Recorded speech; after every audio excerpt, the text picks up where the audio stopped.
Electrohomoeopathy के practice of medicine के इस क्रम में क्लास नंबर 82 पर मैं बस्ती से डॉक्टर अनिल श्रीवास्तव एक बार फिर आपके बीच। आज के पूर्व नोटिस के अनुसार मैं सियाटिका पर आपसे चर्चा करने के लिए एक बार उपस्थित हूँ। आपके कई साथियों की डिमांड इस रोग पर बनी हुई थी और बहुत लोगों ने इस पर चर्चा करने का अनुरोध किया था। जैसा कि मैंने आपसे पहले भी कहा है कि आप सब अपने जिन सब रोगों की चर्चा आप चाहते हैं, सब डिजीज पर, आप उनको लिखते रहिए। मैं क्रमवार मेरिट के अनुसार आप तक उसको पहुंचाता रहूँगा। इससे पहले कि हम सियाटिका पर आपसे चर्चा करें, हम कुछ आपसी चर्चा भी कर लें। अभी 2-3 दिन पहले फेसबुक पर एक पोस्ट आई थी जिसमें लिखा गया था कि लोग मैटी जी को वैज्ञानिक नहीं दार्शनिक मानते हैं, और उन्होंने ये भी कहा कि पुस्तक का फर्स्ट एडिशन उनके घर में रामायण की तरह रखी हुई है और लोग मैटी साहित्य के लिखे गए मूल सिद्धांतों को तोड़ मरोड़ कर पेश कर रहे हैं। बड़ी अजीब बात लगती है जब सीनियर लोग अपने घरों में बड़ी अजीब बात लगती है जब लोग अपने घरों में बैठ करके इस तरह की चर्चा करते हैं और एक दूसरे पर आरोप लगाते हैं। मैटी साहित्य में जो भी लिखा गया है, मैटी ने जो कुछ कहा, ये बार बार मेरे द्वारा भी कहा गया है और हमारे कई वरिष्ठ साथियों द्वारा भी इस बात को स्वीकारा गया है कि मैटी जी ने अपने जीवन काल में कोई पुस्तक लिखी नहीं थी। उनके द्वारा जो अनुभव थे, उन्होंने अपने अनुभवों को एक डायरी में नोट किया था, लेकिन वो किताब पब्लिश नहीं हुई थी। और उसके बाद उनके अनुयायियों ने, फादर मूलर और अन्य लोगों ने उनके उस डायरी के पन्नों को अपने शब्दों में व्यक्त किया और उसको मैटी का मूल साहित्य बताया। मैटी के फर्स्ट एडिशन की जिस तरह से लोग बात करते हैं, उसके first edition, second edition, third edition तक निकले हैं और मैटी की कही गई बातों में कहीं भर पर भी विभिन्न पौधों के पार्ट नहीं लिखे गए हैं। मैटी ने अपने आर्टिकल में कहीं नहीं लिखा है कि इसके इतने पार्ट, इसके इतने पार्ट मिला करके आप इसकी दवा बना लें। मैटी साहित्य में या मैटी के मूल विचारों में इस बात का जिक्र है कि किसी भी औषधि में जितने पौधे मिलाए गए हैं उनके अनुपात समान होने चाहिए। उनकी जो एक फार्मूला है, जो नाप तौल का फार्मूला है, वो समान होना चाहिए।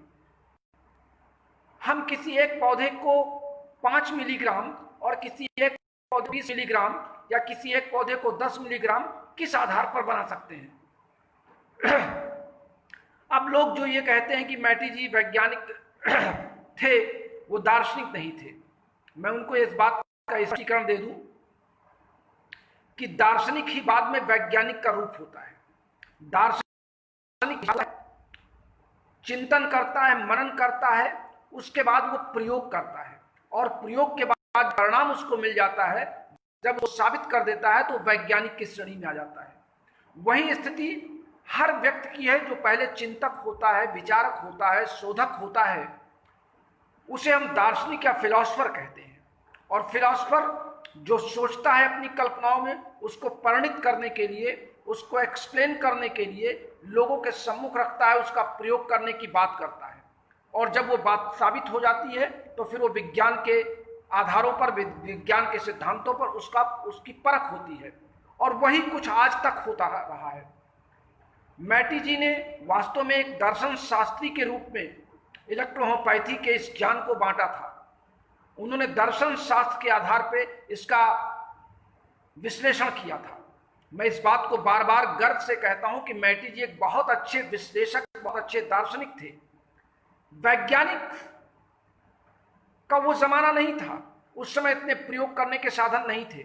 मैटी जी ने अपनी सारी दवाइयां सूर्य के प्रकाश में सामान्य तापमान पर अपने घर के छत के ऊपर या मैदान में धूप में रख करके उनको मिश्रित करके बनाया था। आजकल के वैज्ञानिक युग में हम उस टेम्परेचर को अपने लेबोरेटरी में विभिन्न उपकरणों के द्वारा देते हैं, लेकिन इसीलिए उन दवाओं का वो रिस्पांस नहीं आता, वो क्वालिटी नहीं आ पाती जो धूप में रख के बनाई जाती है। इसी कारण मैं बार बार इस बात की चर्चा करता हूं कि जो लोग भी मैन्युफैक्चर से जुड़े हुए हैं वो कृपया अधिक से अधिक धूप या सनलाइट का प्रयोग करें अपनी औषधियों को बनाने के लिए। कृत्रिम टेम्परेचर या जिसको आप कह लें आर्टिफिशियल टेम्परेचर दे करके जो मेडिसिन बनाई जा रही हैं उसकी क्वालिटी निश्चित रूप से इसलिए डाउन हो रही है कि सूर्य के प्रकाश में जो फोटॉन आते हैं, जिसके इलेक्ट्रॉन आते हैं, सूर्य के प्रकाश से जो एनर्जी आती है वो हमारे आर्टिफिशियल टेम्परेचर में नहीं होती है। इस बात को आप कृपया ध्यान से सुने।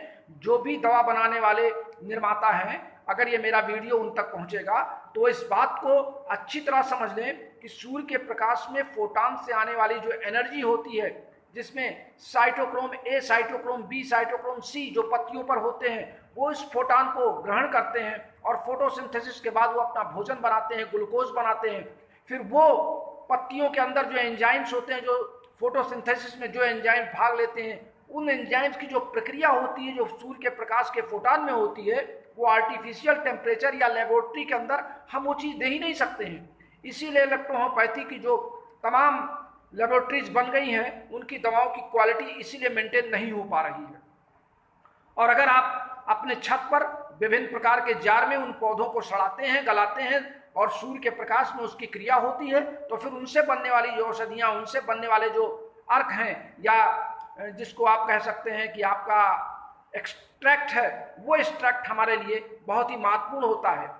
और उससे हम जो D1 प्राप्त करते हैं वो उस D1 की अपेक्षा जो लेबोरेटरी में बनाया जाता है, शीशे के जार में बंद करके और फनल में और टेस्ट ट्यूब में दिखाते हैं कि हमने इतने अच्छे उपकरण लगा रखे हैं। मैटी का सिद्धांत, मैटी का फार्मूला सूर्य के प्रकाश में पौधों को सड़ाने और गलाने का था, न कि लेबोरेटरी के अंदर उसको आर्टिफिशियल टेम्परेचर दे करके और कांच की नली के जार में उसको हम वेपोरेशन के द्वारा उसको गिरा करके और फिर उसकी बूंदें प्राप्त करें और कहें हमने इसको डिस्टिलेशन कर लिया। ये कोई प्रोसेस नहीं था, मैटी ने ऐसा कुछ नहीं लिखा था। और जहां तक मैटी साहित्य की बात है, मैं एंजाइम्स की बात इसलिए कर रहा हूं कि मैटी जी ने इस बात की चर्चा नहीं की थी कि उनकी औषधियों में क्या है। मैटी जी ने इन दवाओं को तेज काम करने के नाते इसका नाम इलेक्ट्रो रखा था, जो बार बार आप लोग भी इस बात को स्वीकार करते हैं। लेकिन आज मैंने उस इलेक्ट्रो को इलेक्ट्रॉनिक मूवमेंट पर, इलेक्ट्रॉनिक वेग पर, एंजाइम्स की क्रियाशीलता पर, जो 1/300 सेकंड में एंजाइम्स की क्रियाशीलता बॉडी के हर ऑर्गन में पहुंचती है, मैंने उसके आधार पर एंजाइम्स की व्याख्या की और ये बताया है कि मैटी जी द्वारा चुने गए पौधों के एक्सट्रैक्ट में या जो निस्टेंदर हम निकालते हैं, जो उसका अर्क निकालते हैं, उस अर्क में पाए जाने वाले जो एंजाइम्स है वो हमारे शरीर की कोशिकाओं के एंजाइम से बिल्कुल मेल खाते हैं और आकर के हमारे शरीर में जिस एंजाइम्स की कमी होती है उसकी वो पूर्ति करते हैं। यही कारण है कि मैं बार बार एंजाइम्स थ्योरी का समर्थन करता हूं और उस पर बार बार जोर देता हूं, क्योंकि आज तक जितने भी इलेक्ट्रोहोम्योपैथी के ज्ञाता हैं या जो मेरे ऊपर टीका टिप्पणी करते हैं, वो इस बात को बता नहीं सके कि इन दवाओं में क्या है जो इतनी तेज काम करती हैं। और मैंने या हमारे रमाशंकर जी की टीम ने अगर इस बात को साबित किया कि ये एंजाइम्स हैं, क्योंकि एंजाइम्स की जो प्रॉपर्टी है वो इन दवाओं की प्रॉपर्टी से मेल खाती है, एंजाइम्स की जो क्रियाविधि है वो इन दवाओं की क्रियाविधि से मेल खाती है, एंजाइम्स का जो मूवमेंट का, जो उनका इलेक्ट्रॉनिक मूवमेंट का जो उनकी वेलोसिटी है वो हमारे शरीर के अंदर जो एंजाइम्स पाए जाते हैं उनकी वेलोसिटी से मेल खाती है। और जिस ऑर्गन में जिस एंजाइम्स की कमी हो जाती है, जब हम औषधियों द्वारा उस एंजाइम्स को वहां तक पहुंचाते हैं तो हमारा वो अंग स्वतः स्टडी स्टेट में आ जाता है या और बॉडी को होम्योस्टेटिस में ले आता है। इसी नाते एंजाइम्स के इलेक्ट्रॉन के गति को लेकर के हमने इसमें इलेक्ट्रो और बॉडी के स्टडी स्टेट में बने रहने से यानी होम्योस्टेटिस में बने रहने से हमने इसको होम्यो शब्द से जोड़ा है और इसीलिए इसको इलेक्ट्रो होम्यो कहा गया। अब हम बात कर लेते हैं कि मैटी के साहित्य को फादर मूलर और उनके अनुयायियों ने तोड़ करके कॉम्प्लेक्स इलेक्ट्रोहोम्योपैथी बनाया और कॉम्प्लेक्स इलेक्ट्रोहोम्योपैथी में कंपाउंड मेडिसिन को बनाने के बाद जो 2-4 औषधियों को जोड़ करके उन्होंने कंपाउंड मेडिसिन बनाया और मैटी जी के सीरियल को तोड़ मरोड़ करके इधर की दवाएं उधर की दवाएं उधर उठा करके उन्होंने रख दिया और एक साहित्य की उन्होंने रचना कर दिया जिसका नाम उन्होंने दिया इलेक्ट्रो कॉम्प्लेक्स होम्योपैथी। और बाद में एक इलेक्ट्रो कॉम्प्लेक्स होम्योपैथी या कॉम्प्लेक्स इलेक्ट्रो होम्योपैथी, जो भी आप उसको कह लें, दोनों नामों से लोग उसको जानते हैं। ये कहने साहित्य रचने के बाद पूरे देश में, पूरे विश्व में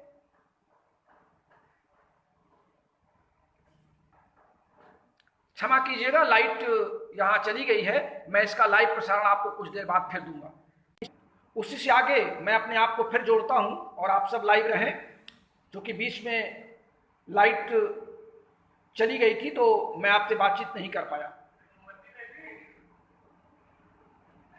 तो मैटी के इस फॉर्मेशन को, इस फार्मूले को लोगों ने इलेक्ट्रो कॉम्प्लेक्स होम्योपैथी में चेंज किया और उसी साहित्य में हेरफेर करके अनेक लेखकों ने अपनी अपनी किताबों में 2-4 लाइनों का परिवर्तन करके और इस साहित्य को आगे बढ़ाया। अगर आज हम इलेक्ट्रो होम्योपैथी के मूल सिद्धांतों पर चर्चा करते हैं, दवाओं के बनाने का विश्लेषण करते हैं, उनके फार्मूलों पर चर्चा करते हैं, तो हमारे साथी कहते हैं कि हम इलेक्ट्रो होम्योपैथी के मैटी साहित्य को तोड़ मरोड़ के पेश कर रहे हैं। मान लिया कि मैं तोड़ मरोड़ के पेश कर रहा हूं, तो मेरे इस तोड़ मरोड़ को हमारे हजारों साथी स्वीकार कर रहे हैं और वो अपने प्रयोग में लेकर के उसका परिणाम देख रहे हैं। लेकिन जिन लोगों ने 50 साल से उसको तोड़ा मरोड़ा नहीं, बहुत संभाल के रखा, अपने बंद बक्से में उसको 2-2 ताले लगा के रखा, उन्होंने अपने कितने अनुयायी बना लिए और उन्होंने जितने स्कॉलर्स बना करके इस देश में इलेक्ट्रो होम्योपैथ तैयार किया, उनमें से कितने प्रैक्टिशनर्स उन्होंने तैयार किए। अगर मैंने पिछले 3 महीने में अगर 1000 साथियों को अपना ये संवाद सुनाया या 5000 साथियों को संवाद सुनाया, तो निश्चित रूप से उसमें कम से कम 30% प्रैक्टिशनर तैयार हो गए। लेकिन जिन लोगों ने पिछले 50 साल से इलेक्ट्रो कॉम्प्लेक्स होम्योपैथी के नाम पर बिजनेस किया, इलेक्ट्रो कॉम्प्लेक्स होम्योपैथी को इलेक्ट्रो होम्योपैथी के नाम पर बेचा, जरा वो ईमानदारी से हमको बताने का प्रयास करें कि कितने प्रतिशत प्रैक्टिशनर्स उन्होंने देश में निकाले। हम कितना भी अच्छा पढ़ा लें, हम कितनी भी अच्छी किताब लिख लें, हम कितने बना लें, कितने भी अच्छे हम हाई फाई एसी के हॉस्पिटल तैयार कर लें, लेकिन अगर हमने प्रैक्टिशनर्स नहीं तैयार किया तो हमने कुछ नहीं किया। इस नाते हमारा पहला सिद्धांत, पहला मोटो ये है कि मैं अच्छी से अच्छी बातों को, सार्थक बातों को सरल भाषा में बता करके अपने प्रैक्टिशनर्स को तैयार कर सकूं, जिससे भारत में इलेक्ट्रो होम्योपैथी का नाम हो सके। क्योंकि सरकार जब इसको रिकॉग्नाइज करेगी तो आपके प्रैक्टिशनर्स को चाहेगी, वो अच्छे संस्थान या अच्छे पढ़ाने वाले या अच्छी किताबों को नहीं चाहेगी। पहले वो प्रैक्टिशनर्स देखेगी कि प्रैक्टिशनर्स आपके कितने हैं, नंबर ऑफ प्रैक्टिशनर्स में दवाओं की खपत कितनी हो रही है और रोगियों में इसके कितने प्रतिशत लाभ हो रहा है। और जब आप अच्छे परिणाम देंगे, अच्छे सार्थक परिणाम आएंगे, तो निश्चित रूप से आप सब इसके साक्षी होंगे।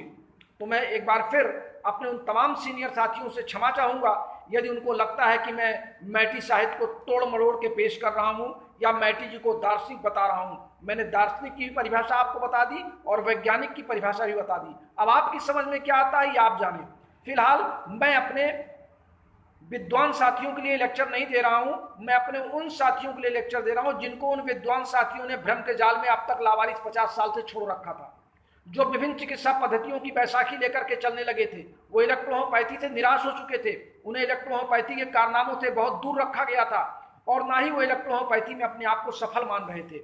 आज मेरे इस 20 अप्रैल के बाद लेक्चर लेने से मुझे इस बात की खुशी है कि पूरे देश से हजारों फोन कॉल्स मेरे पास आते हैं और जो साथी करते हैं वो इस बात के गवाह हैं कि अच्छे प्रैक्टिशनर्स इस देश में निकल के आने लगे हैं और यही प्रैक्टिशनर्स आने वाले 3-4 सालों में इलेक्ट्रो होम्योपैथी की एक अच्छी नई ब्रांच के रूप में, एक नई फौज के रूप में देश के सामने आएंगे और हर संस्था अध्यक्ष को, हर काउंसिल बोर्ड के प्रेसिडेंट को या दवा बनाने वाली कंपनियों के मैनेजर को इन आने वाले नए चिकित्सकों का स्वागत करना चाहिए, बल्कि उनसे ईर्ष्या नहीं करनी चाहिए।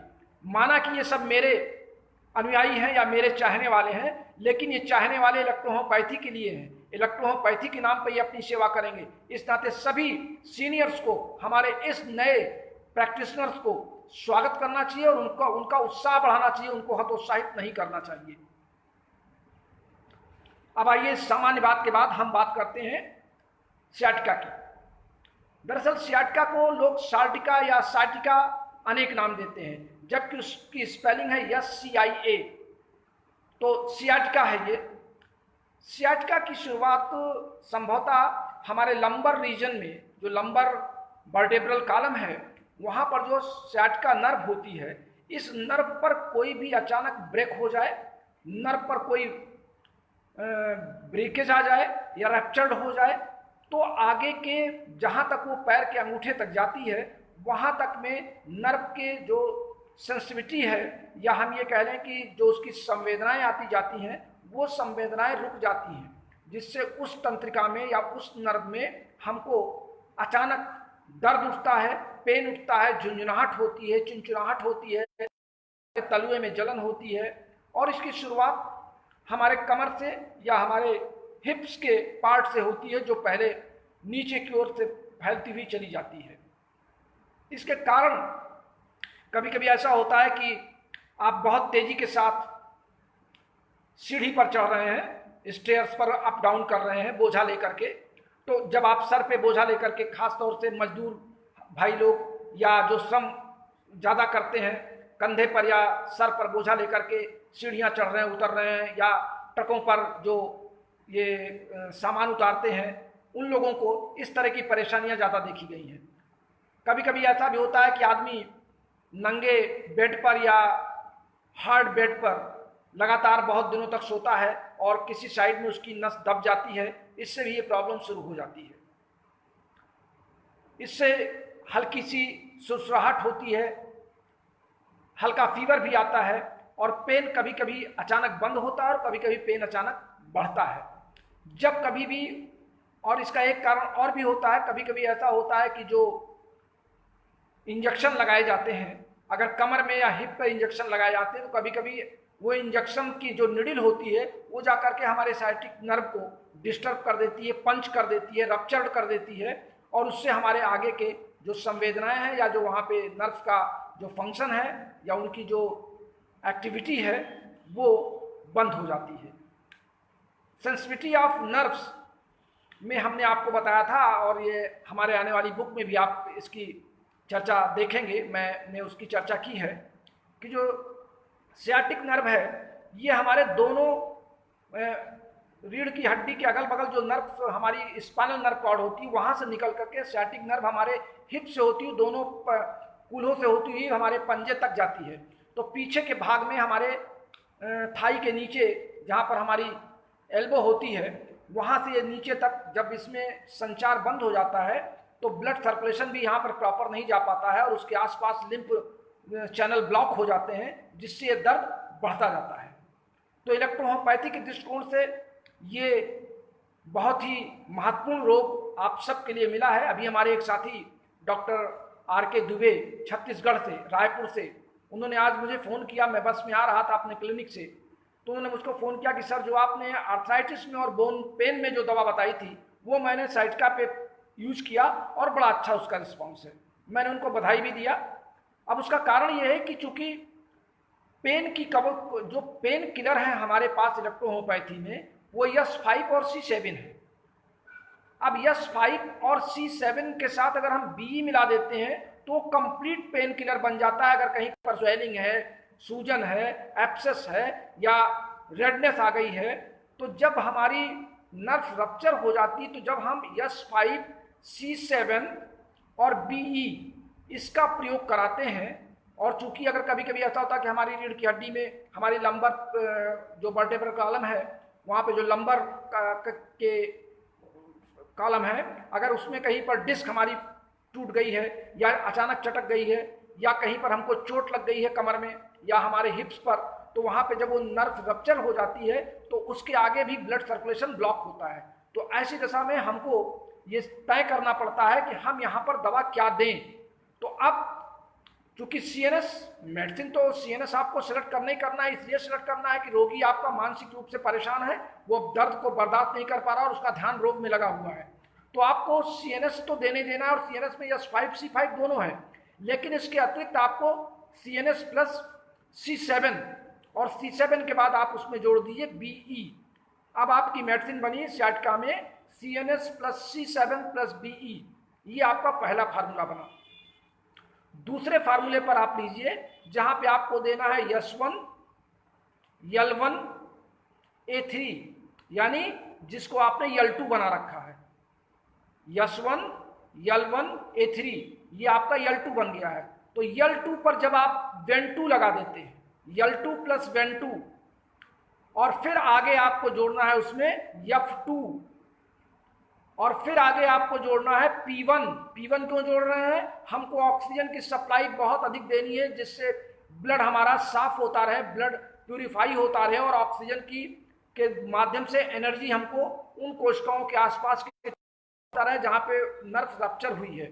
इस नाते हम देंगे L2, F2, P1, ये 3 दवाएं मिलाकर के हम आप एक और मिक्सचर बनाएंगे। अब फिर से सुन लें, पहला फार्मूला हमारा बना CNS plus C7 plus B। इसका आपको 30-30 बूंद 30 ml में डाल के आपको पेशेंट को देना है, और पेशेंट को फिर 30-30 बूंद 1 कप पानी में 4 बार लेना है। ये पहला फार्मूला हुआ। दूसरे फार्मूले में हमने आपको बताया L2, F2 और P1, इसको आप 15-15 ड्रॉप 30 ml में पेशेंट को दीजिए, और पेशेंट से कहिए इसमें से 20-20 बूंद 3 बार निकाल के पिए। एक दवा 4 बार और एक दवा 3 बार। आमतौर से आप लोग कहते हैं ऊपर से लगाने को बताइए। हम ऊपर से या किसी कंप्रेस के बारे में हम आपसे बाद में चर्चा करेंगे, इस पर एक बहुत डिटेल चर्चा हम आपसे करेंगे। अभी फिलहाल हम सैटिका के इस केस में ऊपर से लगाने के लिए कोई मेडिसिन प्रिस्क्राइब नहीं करेंगे। हमारे बहुत से साथी लाइन पर हैं, चूंकि एक बार बीच में लाइट चली गई, आप उस वीडियो से इस वीडियो को जोड़ करके देख लीजिएगा, दोनों वीडियो एक साथ कनेक्ट करके फिर आप पूरा सुनिएगा। हमारे अखंड प्रताप श्रीवास्तव जी हैं, धर्मवीर जी हैं लाइन पर इस समय, और दिनेश कुमार वर्मा जी हैं, मोइनुद्दीन शाह जी हैं, महेश बौद्ध जी हैं, नरोत्तम सिंह जी हैं, ये डॉक्टर सचिन त्यागी जी भी आ चुके हैं, सौरभ कुमार भी हैं, डॉक्टर प्रदीप पंडूरिया जी भी हैं, हमारे महेश बौद्ध जी कह रहे हैं सर क्या इसमें रक्त संचार रुक भी जाता है क्या? बिल्कुल रक्त संचार रुक जाता है। रक्त संचार इसलिए रुक जाता है कि बाय द वे जब हमारी कभी हमको चोट लग जाती है या झटके में वहाँ पे नर्व ब्रेक हो जाती है, तो उसके आसपास के जो टिश्यू होते हैं, वहाँ के जो वेन्स हैं वो भी रप्चर्ड हो जाती है। तो स्वाभाविक है कि वहाँ पे ब्लड सर्कुलेशन ब्लॉक होता है, और देखिए दर्द वहीं पे होता है जहाँ पे ब्लड सर्कुलेशन ब्लॉक होता है। जब तक ब्लड का सर्कुलेशन प्रॉपर होगा तब तक हमको पेन महसूस नहीं होगा, हमको दबाने पर पेन महसूस नहीं होगा। जहाँ पर भी दबाने पे हमको पेन महसूस होता है या झटके में पेन होता है, पेन उठता है, गिरता है, मान के चलिए कि ब्लड सर्कुलेशन ब्लॉक हो रहा है उस ऑर्गन में, और हमको ब्लड सर्कुलेशन को भी ध्यान में रख के सैटिका को ध्यान देना पड़ेगा। बहुत अच्छा सवाल आपका था, इस नाते मैंने इसकी चर्चा कर लिया। सचिन त्यागी जी के बाद सौरभ कुलवर्ती जी हैं, प्रदीप पंडूरिया जी हैं। पीपल शुड लिसन, संभवतः एक सज्जन कुछ लिख रहे हैं, मैं उसको पढ़ नहीं पाया, please. Board electrohomeopathy please should listen you sir, great effort sir, ये लिख रहे हैं मिस्टर मकवाना भगवान। आप सबका बहुत बहुत स्वागत है। हमारे पिछले वीडियो में भी जितने लोग थे, लक्ष्मी कुमारी भी इस समय हमारी एक बहुत ही अच्छी डॉक्टर हैं गुड़गांव की, ये कई दिन बाद लाइन पर हैं, इन्होंने भी हमारे इसको बड़ा ध्यान से सुना है। मुकेश खुंट जी भी लाइन पर हैं, दिलीप कुमार जी भी लाइन पर हैं। आप सबका बहुत बहुत धन्यवाद। कल हम आपसे फिर किसी नए रोग पर चर्चा करेंगे, और बिल्कुल आप घबराएं नहीं, मैं आपके साथ हूं। आपने जिनसे पढ़ा है, अगर उन्होंने आपका साथ छोड़ दिया, आपके जो पूर्व के गुरु थे या जो पूर्व के आपके बताने वाले इलेक्ट्रोहोम्योपैथी के जगत के जाने पहचाने धुरंधर लोग थे, अगर उन्होंने आपका साथ छोड़ दिया है तो आप बिल्कुल भयभीत न हो। अनिल श्रीवास्तव सदैव आपके साथ हैं, आपके हर परेशानियों में साथ हैं। इन्हीं शुभकामनाओं के साथ आप सबसे मैं विदा चाहता हूं। अगले दिन इस बीच राय साहब यादव जी भी बहुत देर से आप लाइन पर आए, और महेंद्र सिंहकर जी हैं। रेडमी की संख्या ज़्यादा नहीं होगी सर क्या? नहीं, रेडमी की संख्या ज़्यादा तो नहीं है। मैंने आपको CNS प्लस C7 और B एक फार्मूला दिया है, दूसरे फार्मूले मैंने आपको L2, F2 और P1 दिया है। तो कोई ज़्यादा संख्या नहीं है, ये तो बहुत मामूली संख्या। इतनी दवाइयाँ तो आपको देनी ही पड़ेंगी, क्योंकि ऑर्गन आपको टच करना है। क्योंकि नर्व ब्रेक होगी तो वहाँ पे पेरिफेरल नर्व होगी, तो उसके लिए हमने F2 दिया है। दर्द होगा तो C5 और A2 दिया है। CNS दिमाग उसमें लगेगा तो हमने CNS दिया है। ऑक्सीजन की सप्लाई तेज करना है तो हमने P1 दिया है। तो इतनी दवाएं तो कॉमन हो गई, इतना तो आपको देना ही देना पड़ेगा। पेशेंट से लड़ने के लिए आप सिंगल मेडिसिन का प्रयोग थोड़ी करेंगे। सिंगल मेडिसिन पर अभी कोई बहुत ज़्यादा प्रयोग या उस पर रिस्पॉन्स नहीं देखा गया है कि हम बहुत कम से कम मेडिसिन दें। तो अगर आपके सवाल समाप्त हो गए हों तो मैं भी आपसे विदा लूँ, क्योंकि आप सब ने बहुत अच्छा समय बिताया है मेरे साथ और आप सब लाइन पर हैं। तो अब मैं आपकी जानकारी के लिए बता दूं कि मैटेरिया मेड का भी मैंने आज समाप्त कर दिया है, यानी एनाटॉमी और फिजियोलॉजी तथा मैटेरिया मेड का ये मैं आज समाप्त कर चुका हूं। और अब मैं आपके संक्षिप्त फार्मेसी को लिखूंगा और उसके बाद प्रैक्टिस ऑफ मेडिसिन पर मैं प्रवेश करूंगा। हमारे कई साथी कह रहे थे कि ये डॉक्टर श्रीवास्तव किताब लिखने का नाटक कर रहे हैं और लोगों से पैसा ऐंठ रहे हैं। तो भाई आप में से जो लोग मेरी बात सुन रहे हैं, अगर उनके लगता है कि मैं आपके साथ बेईमानी कर रहा हूं, मैं ईमानदार नहीं हूं, तो आप सब अपने फ़ोन कॉल्स करके अपने पैसे मुझसे वापस ले सकते हैं, जिनको भी मेरी ईमानदारी पर शक हो। और जिनको मेरी ईमानदारी पर विश्वास हो वो प्रतीक्षा करें, दिसंबर तक आने वाली पुस्तक आपके हाथ में होगी। मैं आप सबका बहुत बहुत शुक्रगुजार हूँ और आभार व्यक्त करता हूँ कि आप सब मेरे साथ विश्वास के साथ बने हैं। और अभी भी आप सबके एडवांस बुकिंग जारी है, क्योंकि बुक एडवांस ग्रुप में मैं आपका जब जिसका नाम फीड करता हूँ उसके पैसे या उसकी धनराशि मुझे उस दिन प्राप्त हो जाती है। तो आप सब के लिए एक संकेत है कि एडवांस ग्रुप में जिसके भी नाम आ जाते हैं वो ये समझ लें कि उनका पैसा मेरे पास सुरक्षित पहुंच चुका है। आप सबका बहुत बहुत धन्यवाद। नमस्कार, शुभ रात्रि। कल अगले लेक्शन में आपसे फिर मिलेंगे, तब तक इंतजार कीजिए। बहुत बहुत धन्यवाद।